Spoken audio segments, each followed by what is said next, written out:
Andhra Pradesh municipal employees service association ఆధ్వర్యంలో రాష్ట్ర స్థాయి ప్రథమ సదస్సు జనవరి 7వ తేదీన విశాఖలో నిర్వహించనున్నట్లు అసోసియేషన్ రాష్ట్ర నాయకులు బొప్పరాజు వెంకటేశ్వర్లు తెలిపారు.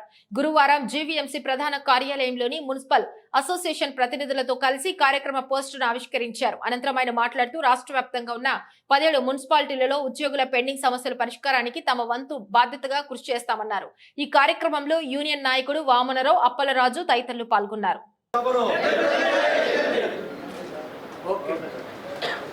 కోట్లాది రూపాయలు బిడ్డ కారణం ప్రభుత్వం నుంచి ఆ డబ్బులు 92 రోజులు ఉద్యమం చేస్తే 6,500 కోట్లు జీతాలు ఏ రోజు వస్తున్నాయి అర్థం కావట్లేదు. మేమేం పొందుకున్న డబ్బులు, మా కుటుంబ అవసరాల డబ్బులు ఇవ్వలేకపో మీరు ఉత్తర్వులు ఇచ్చిన డబ్బులు చెల్లించమంటున్నాం, మెడికల్ రీయింబర్స్మెంట్లు ఇవ్వమంటున్నాం. మేము రిటైర్ అయితే ఏప్రిల్ ఆఖరికి ఇవ్వమని చెప్పి మీరు ఆదేశాలు ఇచ్చారు. ఏప్రిల్ పోయి మళ్ళీ ఏప్రిల్ వస్తుంది. చేయండి 7వ తారీఖున రాష్ట్ర ప్రథమ మహాసభను,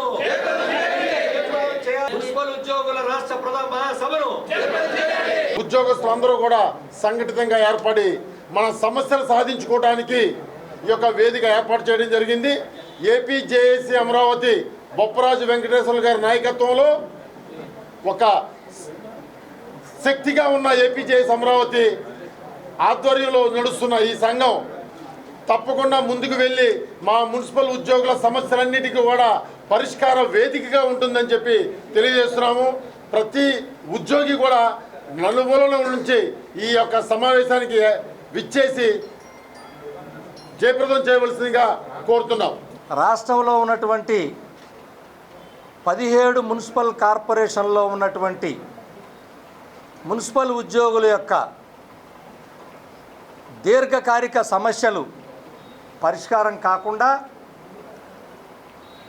కనీసం పదోన్నతులు కూడా పొందలేనటువంటి పరిస్థితుల్లో సర్వీస్ రూల్స్ కూడా ఫ్రేమ్ చేయకుండా రాష్ట్ర విభజన జరిగి 10 సంవత్సరాలు అయినప్పటికీ నేటికి హైదరాబాద్ మున్సిపల్ కార్పొరేషన్ సర్వీస్ రూల్స్ని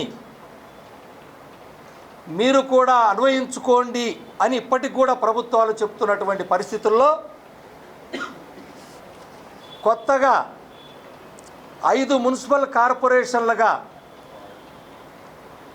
అంటే శ్రీకాకుళం, విజయనగరం, మచిలీపట్నం, చిత్తూరు ఇలా 6 మున్సిపల్ కార్పొరేషన్లు కొత్తగా ఏర్పాటైతే కనీసం క్యాడర్ స్ట్రెంత్ కూడా ఇవ్వలేనటువంటి పరిస్థితి.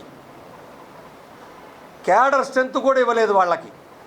ఇచ్చిన వాళ్ళకేమో ఒక కార్పొరేషన్లో ఒక రకం, ఇంకో కార్పొరేషన్లో ఇంకొక రకం, ఇలా అనేక రకాలైనటువంటి సమస్యలతో పదోన్నతులు కూడా పొందకున్నటువంటి వారికి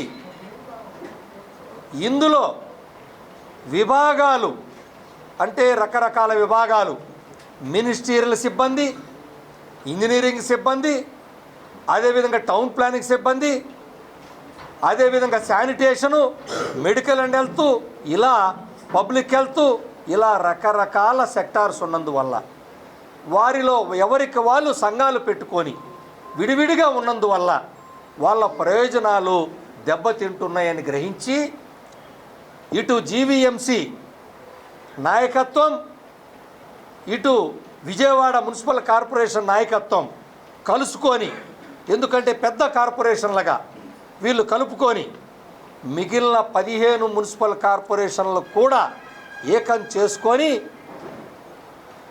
ఈరోజు అన్ని సెక్టార్లు అంటే మున్సిపల్ కార్పొరేషన్లో పనిచేస్తున్నటువంటి ministerial, town planning, engineering, public health, sanitation అన్నీ కలిపి అన్ని విభాగాలు ఐక్యంగా ఏపీ మున్సిపల్ ఎంప్లాయీస్ సర్వీస్ అసోసియేషన్గా ఏర్పడి ఐక్యత నిరూపించి తద్వారా దీర్ఘకాలికంగా ఉన్నటువంటి మీ సమస్యలు పరిష్కారం చేసుకునేటువంటి బాధ్యత మాత్రం మీ చేతుల్లో ఉంది.